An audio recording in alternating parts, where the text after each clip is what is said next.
Aleksandra Prijović sa nama u Staroj Pazovi. Ćao Aleksandra. Ćao, ćao. Evo večeras smo zajedno tu da pomognemo malo Urošu i hvala ti što si došla. Tako, nema na čemu. Ja sam mnogo srećna što sam večeras ovde i nadam se da ćemo mu maksimalno pomoći.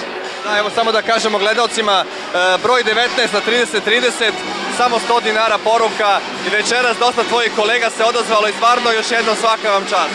Hvala puno i naravno svaka čast mojim kolegama. Mi smo se odazvali rado i eto. Da, puno putujete, puno radite, videli smo se na aerodromu, čini mi se za Novu godinu, išli za Beč, ne znam sad gde si ovih dana, non stop si na putu.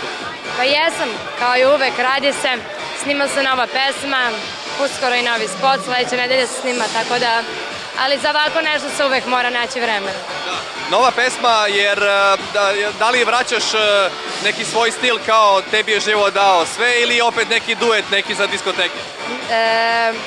Pa pesma je kao narodnjak, ali je moderna, živa, vesela, tako da jedva čekam da je čujete, zove se Totalna anestezija. Dobro, lepo. A da li znaš da tvoju pesmu na nastupima pevačice pevaju Tebi je život dao dve, a tebi i to malo je? Čula sam vrh. I apsolutni hit je zaista ta pesma, ja mislim, za 2015. i boga mi 16. godinu.